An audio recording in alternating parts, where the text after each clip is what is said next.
दूर अनंत महासागर के बीचों बीच एक ऐसा टापू बसा हुआ था जहां कोई इंसान आज तक नहीं पहुंचा था। इस टापू को कालपानी द्वीप के नाम से जाना जाता था। समुद्र के तूफानी पानी और चारों ओर फैली घनी धुंध के कारण लोग इसके पास जाने से डरते थे। लेकिन टापू के बारे में जितनी कहानियां सुनी गई उतनी ही रहस्यमयी और रोमांचक थी। और इस टापू पर अनोखे और अद्भुत जीव रहते थे जो पृथ्वी पर कहीं और नहीं देखे गए। टापू के जंगलों में एक आग शेर था जिसकी पीठ पर जलती हुई लपटों की तरह बाल थे। उसकी दहाड़ से पेड़ों के पत्ते झड़ जाते थे। वहीं पंखी बाघ नाम का जीव भी था जो हवा में उड़ सकता था और अपनी धारदार आंखों से शिकार कर सकता था। और टापू की गुफाओं में चमकता सांप रहता था जिसकी त्वचा रात में रोशनी करती थी। और जल वृक्ष थे, पेड़ जो चल सकते थे और जिनकी जड़ें पानी में मछलियों की तरह तैरती थीं। फिर कहा जाता है कि इस टापू पर एक रहस्यमय शक्ति थी जो इसे बाकी दुनिया से अलग रखती थी। वहां जाने वाला कोई भी इंसान कभी वापस नहीं आया। यह माना जाता था कि जो भी इस द्वीप पर कदम रखता वह या तो इन अजीब जीवों का शिकार बन जाता या फिर खुद किसी अनोखे जीव में बदल जाता। लेकिन इस द्वीप की खोज करने का सपना कई साहसी लोगों ने देखा। और एक दिन एक युवा खोजकर्ता आर्यन अपनी छोटी नाव पर इस टापू की ओर निकल पड़ा। उसके साथ सिर्फ उसका नक्शा, एक टॉर्च और अपार हिम्मत थी। जैसे ही उसने टापू पर कदम रखा उसे घने जंगलों और अजीब आवाजों ने घेर लिया। वह नहीं जानता था कि यहाँ का हर कदम उसके लिए एक नई कहानी, एक नया रहस्य लेकर आएगा।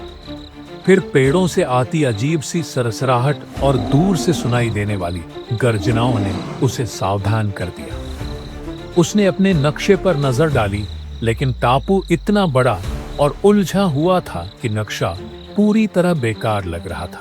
फिर चलते चलते वह एक चमकदार नदी के पास पहुंचा। पानी इतना साफ था कि नीचे की रंगीन चट्टानें झिलमिला रही थीं। तभी नदी के किनारे से एक अजीब सा प्राणी निकला। यह एक जल हिरण था जिसकी त्वचा तरल की तरह चमकती थी। हिरण ने आर्यन को देखा और धीरे धीरे नदी में समा गया, मानो पानी का हिस्सा बन गया हो। आर्यन यह देखकर हैरान रह गया। फिर आगे बढ़ते हुए वह एक खुली घाटी में पहुंचा। यहाँ के पेड़ इतने ऊंचे थे कि उनकी चोटी बादलों से ढकी हुई थी। तभी उसने हवा में एक बड़ी परछाई देखी। ऊपर आसमान में पंखी बाघ उड़ रहा था जिसका वर्णन उसने कहानियों में सुना था। बाघ के विशाल पंख धूप में चमक रहे थे और वह जोर से गर्जना कर रहा था। आर्यन ने जल्दी से झाड़ियों में छुपने की कोशिश की, लेकिन बाघ ने उसकी उपस्थिति भांप ली। फिर आर्यन को भागना पड़ा।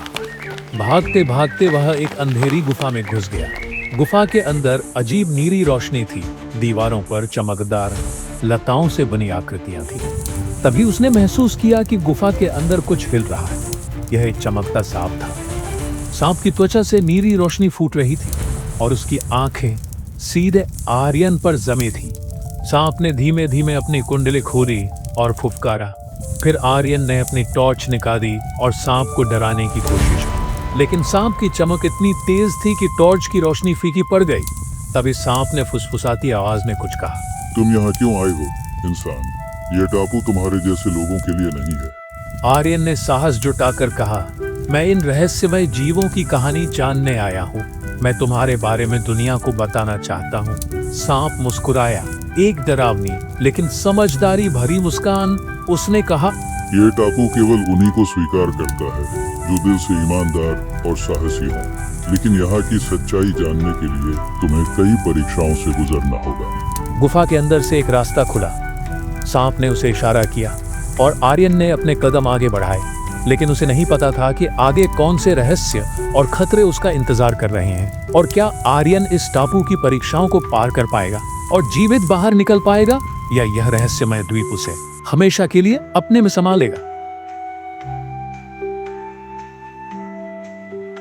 हर कदम पे एक सवाल है, जंगल गूंजे, हर चाल है सांप चमके, आंखों में राज, क्या सच्चाई मिलेगी आज? वो काले पानी, वो काले पानी, तेरे राज गहरे, तेरी बातें पुरानी।